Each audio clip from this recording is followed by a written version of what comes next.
सोचिए, क्या हो अगर कोई नियम जिसे कानून को लागू करने के लिए बनाया गया हो, वही उस कानून को तोड़ने लगे। जी हां, आज हम बात कर रहे हैं एक ऐसे ही बड़े दिलचस्प केस की, अमित कॉटन केस, जिसमें एक कंपनी सरकार के ही एक नियम के खिलाफ उठ खड़ी हुई। यही वो बड़ा सवाल था जिसने भारत के पूरे टैक्स सिस्टम में एक बहस छेड़ दी। तो चलिए इस पूरी कहानी को परत दर परत समझते हैं और देखते हैं कि इस टकराव का नतीजा क्या निकला। हर कहानी की शुरुआत एक वादे से होती है, और इस कहानी में वादा था सरकार का, भारतीय एक्सपोर्टर्स को ग्लोबल मार्केट में कॉम्पिटिटिव बनाने का। और इस वादे को पूरा करने का सबसे बड़ा जरिया था जीएसटी का जीरो रेटिंग प्रिंसिपल। तो सवाल ये है कि आखिर ये जीरो रेटिंग है क्या? चलिए बिल्कुल आसान भाषा में समझते हैं। मान लीजिए कोई कंपनी भारत में सामान बनाकर विदेश भेजती है, मतलब एक्सपोर्ट करती है।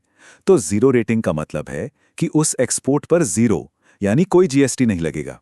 और इतना ही नहीं, उस सामान को बनाने में जितने भी टैक्स लगे थे, जिसे हम इनपुट टैक्स क्रेडिट या आईटीसी कहते हैं, वो सारा का सारा पैसा सरकार वापस कर देगी। यही था वो सुनहरा वादा जो कानून ने एक्सपोर्टर्स से किया था। और इसका प्रोसेस वो भी एकदम सीधा साधा रखा गया था। कोई कंपनी अपना माल एक्सपोर्ट करती, उस माल को बनाने में जितना भी टैक्स लगा है यानी आईटीसी, उसे इकट्ठा करती और बिल सरकार के पास रिफंड के लिए फाइल कर देती, और बस उन्हें पूरा पैसा वापस मिल जाता था, जिससे उनका एक्सपोर्ट असल में टैक्स फ्री हो जाता था।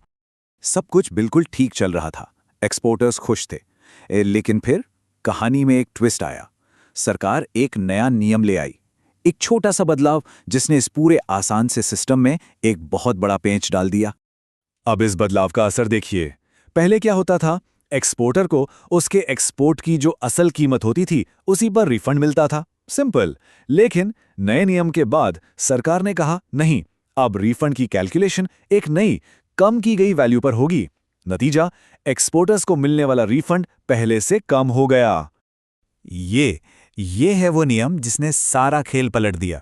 23 मार्च 2020 को रूल 89(4)C में बदलाव किया गया। इसमें कहा गया कि अब से एक्सपोर्ट टर्नओवर की वैल्यू या तो आपकी एक्सपोर्ट की असल वैल्यू होगी या फिर उसी सामान की डोमेस्टिक वैल्यू का 1.5 गुना, और इन दोनों में से जो भी कम होगा रिफंड उसी पे मिलेगा।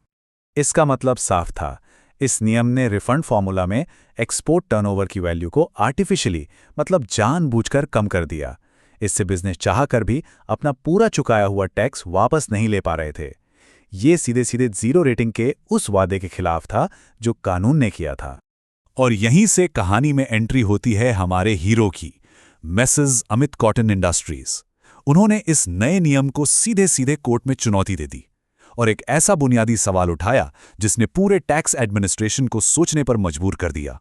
अमित कॉटन के तर्क बहुत सीधे और दमदार थे। उनका पहला और सबसे बड़ा पॉइंट था कि भाई, एक नियम अपने ही कानून यानी सीजीएसटी एक्ट से बड़ा कैसे हो सकता है। दूसरा, ये तो एक्सपोर्ट के लिए जीरो रेटिंग के पूरे कॉन्सेप्ट पर ही हमला है। और तीसरा, एक छोटे से प्रोसीजरल नियम का इस्तेमाल करके एक इतना बड़ा बेनिफिट कैसे छीना जा सकता है। सीधी सी बात थी, कोई भी प्रशासनिक नियम संसद के बनाए कानून से ज्यादा सख्त नहीं हो सकता।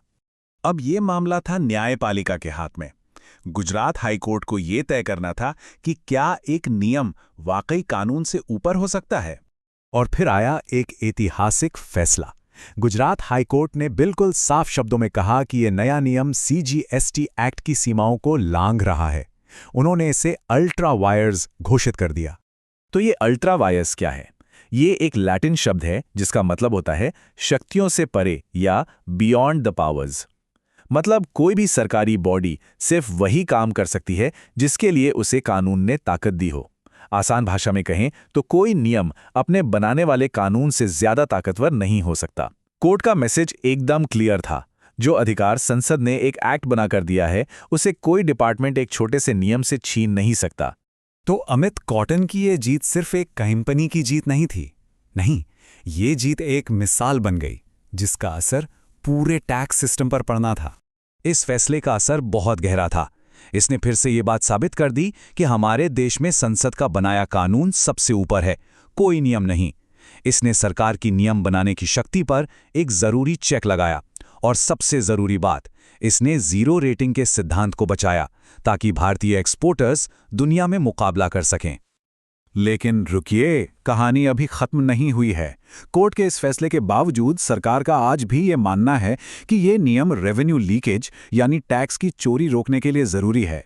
ये दिखाता है कि कानून की व्याख्या और सरकारी नीतियों के बीच की ये खींचतान शायद अभी भी जारी है। और ये केस हमें एक बहुत बड़े सवाल के साथ छोड़ जाता है। हमारे टैक्स सिस्टम में ऐसे और कितने नियम हो सकते हैं जो असल कानून पर भारी पड़ रहे हैं, और क्या उन्हें भी चुनौती देने के लिए एक और अमित कॉटन के खड़े होने का इंतजार करना होगा?